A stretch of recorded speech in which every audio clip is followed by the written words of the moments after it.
Hi, and welcome to the Divine Stewardship Podcast. I'm here with my lovely wife, Corinne. Hi. And we are on podcast episode 10. 10. Wow.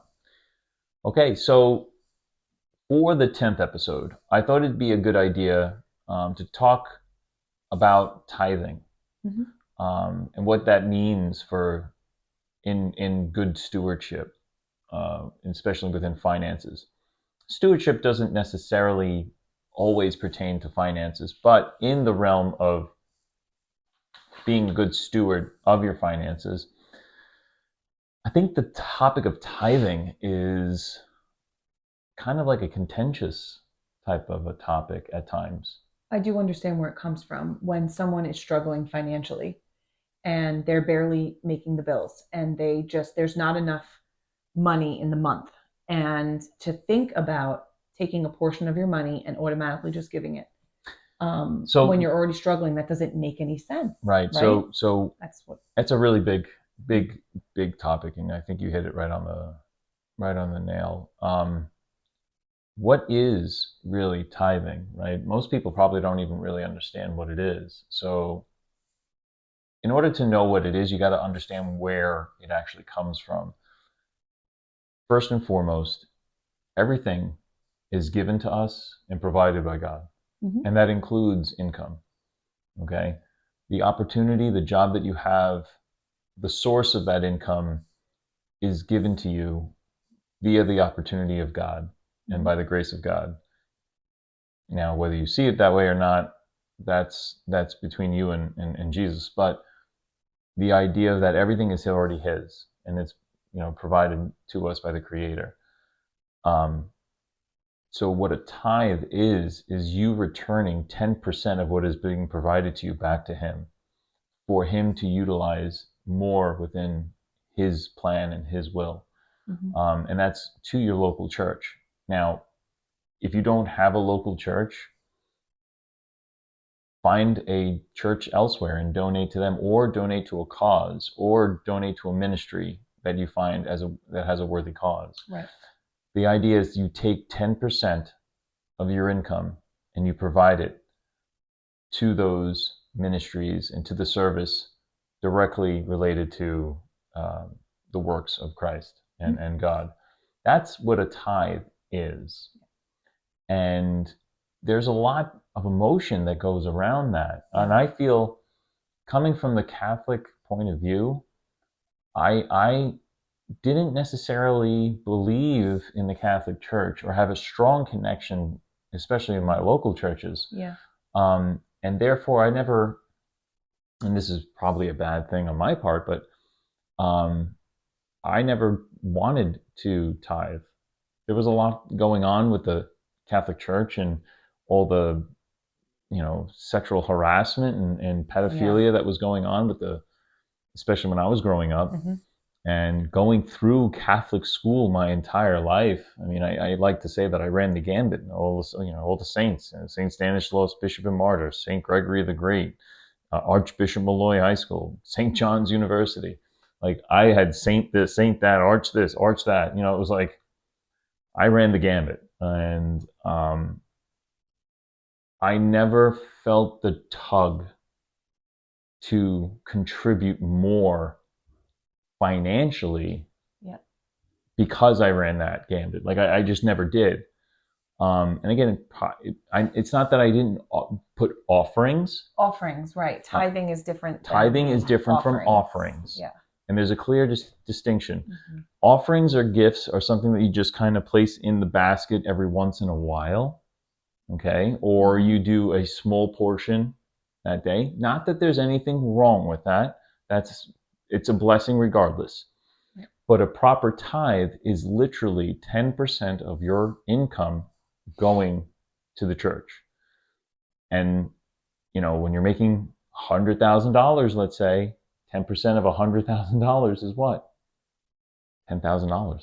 Right. And when you think about $10,000 a year going into, most people think of it as what? So I'm just like paying the pastor, paying the priest. They're putting it right in their pocket. They're going on vacation. They're getting new cars. I've heard this. Yeah. But no, it's how involved is your local church? I know that our church, who we love, they reach the community in tons of events locally.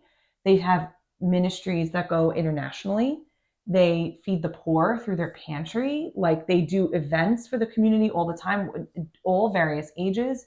And it's like, I know that the money is going for that stuff. It's not that it's going in pastor's pocket or the priest's pocket, or, it's going to advance the kingdom of God. And it's like, when you really do trust and you have a good relationship with your local church, it makes it a lot easier, because you have the same, their vision, where they're going, their vision, and you want to be a part of it. And that's really the church here, they have like a corporate event, like a corporate meeting every to discuss once a year with the and this is quite interesting. It's more than once a year, actually. Maybe twice. Quarterly or twice a year. So whatever it is, I know they have corporate days where they actually invite the congregation, whomever is interested, to go.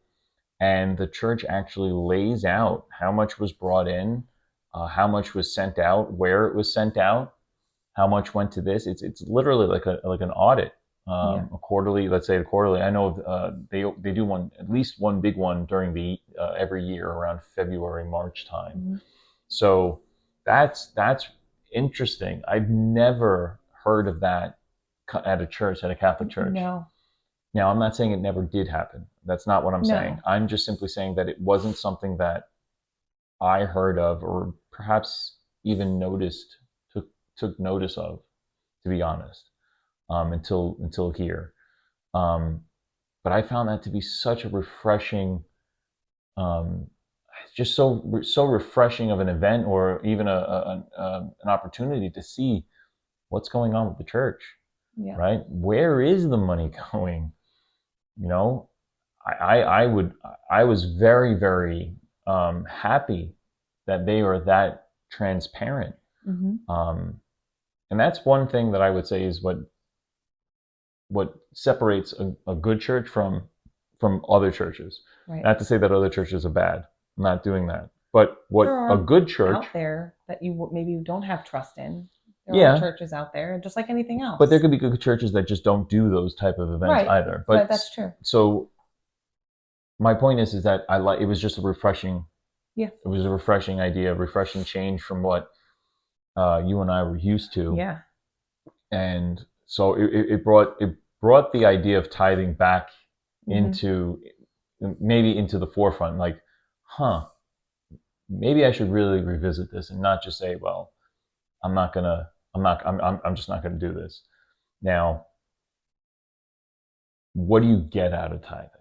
Right? Mm-hmm. That's where some people might say, well, I'm not getting anything out of it. Right. And God doesn't need my money. Does God need my money? Why do I have to au contraire, give my money to God? I don't understand. So this is one area, because when I started doing my own little research, there was some scriptures that are read and spoken about during each Mass. And I would do my own little due diligence. And there is a section, Malachi 3:10 is the address. Malachi 3:10. It talks about giving the whole tithe and filling up the storehouses with the tithe. In this particular section, God is literally telling the people that they're robbing from him, and they're like, what do you mean? How could we rob from you? What do you mean we're robbing from you? He goes, by not providing me the full tithe. You're not providing me the full tithe. You're just not, and therefore you're robbing from me. And this is very interesting to me, because it's a quite big of a verse, a couple of lines, a couple of sentences. He actually is telling the people to test him, like to test him. Now that struck me. Why? Why did that strike me? Well, because if you go back to, I believe, Luke, where Jesus is being tempted by the devil, mm-hmm. one of the temptations is, he says, why don't you throw yourself from the rock, from the cliff? Because it is written that no harm will come to you, and the angels will catch you right before you hit the ground. And Jesus turns around and says, it is also written that you shall not test your God. So here's God saying, you shall not test me. But then in Malachi, he's saying, test me. So what is actually going on there? So I did some digging into the reference Bible that we have. And in the situation in which Jesus is saying, thou shalt not test thy God, is not according to tithing or money, but according to testing whether God is around us or not. Mm-hmm. So you're not to test God in the sense, where are you? Where are you in this situation? Where are you protecting me? Where is your protection? Like if you're here, give me a sign. Exactly, are you really exactly. Here? If you were really here, you would do this. Right, you would do this. You must not be here. That is the type of test. Because if you look at it that way, he's absolutely right. In that type of situation, he's saying don't test because it is written that you will be saved. Well, don't test God that way. It said you will not test the Lord that way. But here, God is literally telling the people, I test you, meaning almost in a way like I dare you, right?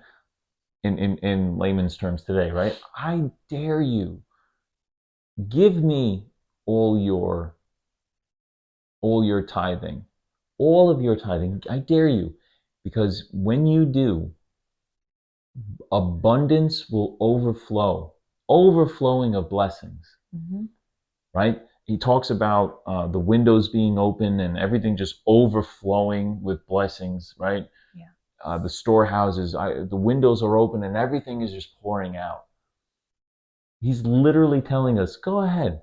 I dare you. Give me everything. You may not even be able to handle it. You may not even be able to handle all the blessing that I'm going to pour upon you, pour into you, pour into the storehouse. It's so beautiful. It's so like it's just one of those things I never thought of it that way. No, first of all, I never saw it that way. I never even looked for it. And it wasn't until, the verse is being told to us that I was able to go back and do my own, right? And our pastor says it all the time. Don't take my word for it. Do your own. So, all right, I'm going to go do my own research. And I went and did my own research and it's funny. I've read the Bible before, but I was too young and there was really no guidance. To me, it was just like words and stories on a page.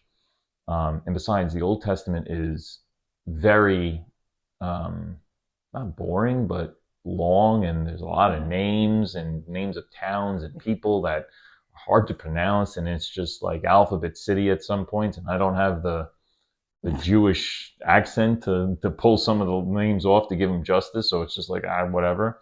But he's clearly, it's so clear. Yeah. And what happens. Give your first 10 back. Not give it back. Right. And he'll bless your 90. And it's 90 like that you have to work with. The mindset has to shift from I have to do this, right, to like I can't wait, or I get to do this because I know what's coming back. And it does help to be connected to a church where you know where it's going. Like, wow, they just sent a team of how many to a missions trip? They just came back from the Amazon? Yeah. But like we were part of that. Not because we were there. We may not be able to be there right now, but we were able to help fund the team that did go. They have the one that's going to the Amazon. They had the one that goes to Russia. They have the one that's going to Romania. They got back from Romania. They have another one that's going back to Honduras. They just went to Jamaica not too long ago. There's another one, another personal connection friend that we've made. He's looking to go to Pakistan. Yeah, but like even the local stuff, not just the missions. It's that. Oh, it's the outreach, outreach community events. It's the pantry. It's all the things. And when you know that you're part of that, maybe not physically, but like that you've given to that. And even the church tithes. Our church, I know, tithes to other ministries. That's the other thing too. So each church is then their part, right? It's not just going to them. They have to tithe. And how do they tithe? They tithe by providing to other ministries. Yeah, it's really cool. It's such a connection. Awesome. It really is such a connection. And our pastor just did another pastoring session to other pastors, because that's what he does as well, is he pastors to other pastors and is like a mentor. And he just got back, and the tithing went to that and helping prepare them and bless them and teach upon them so that they can continue to grow. Because again, everyone needs to grow. Even pastors, they have to be in the Word. That's their job. And everybody else's job is to help provide that opportunity for them to be in the Word and not be distracted with anything else. Because the more that they're connected to the Word, the more they're, getting that calling and really resonating, they can deliver and produce all these sermons and services and really connect and deliver the message of God to us in a beautiful, beautiful way. But the whole point of the tithing there, again, is to give back to God what is His, what is already His. And for those who are competitive, in nature, God is literally telling you, He dares you to do this. So He's saying that you won't necessarily be able to handle by providing me the full tithe. So test me in this. Test me in this now. And I believe that's the only part of the Bible where He says to test Him. Right? I'm not familiar of any other section where God is literally saying, "Test me now in this." Yeah. It obviously tells us what not to test Him in. Right. But this is test me for your own benefit. All of this stuff is for us. For your own benefit. I don't need your money. He doesn't need it. What is He going to do with it? Right. It's for your benefit. It's for our benefit. Because remember, we give to Him what is already His. And what does He do in return? He puts more blessings, an overflow of pouring of blessings onto us. Now, does that mean more money? Not necessarily. But it's blessings. Whatever happens in your life, He'll give more of that goodness. More overflowing, I think is the actual phrase, overflowing of blessings. And it's running over. It's hard to actually think about, right? It's hard to even conceive it, to contemplate it on a logical or even rational way, because human nature is not of that, right? No. Culture, earthly culture is not right. It's keep it for yourself. What can I do with and it's all like what you can do with your money. I don't need anything else. But really, we can't handle everything on our own. We shouldn't handle anything on our own. Right. And just because you think that you're a good person and you give to charity and whatnot, that's still a great thing to do. That's a wonderful thing. Great thing to do. But it's still falling short.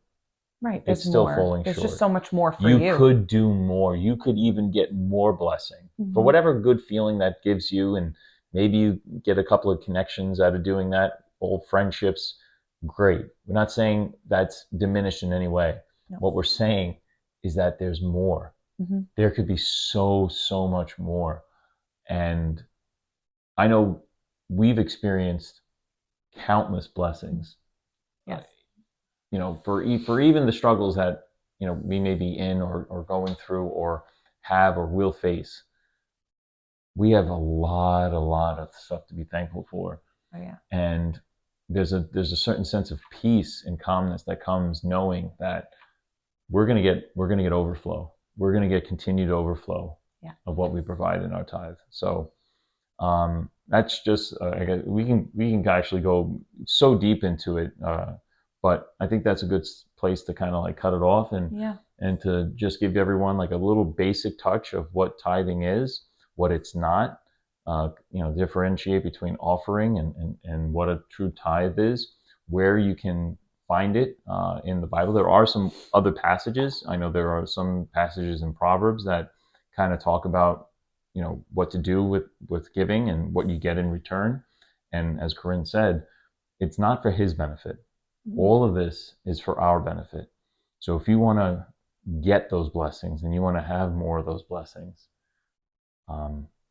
really consider, I would say, even as Christians, start leaning into the tithe and look into it, budget appropriately. Again, be a good steward and give it a go and test God. He's saying to do it. So try it, do it, test Him. He's inviting it. It's not me. It's not blasphemous. It's right there. He says, test me now. So go ahead, those who are a little competitive in nature, Worked for me.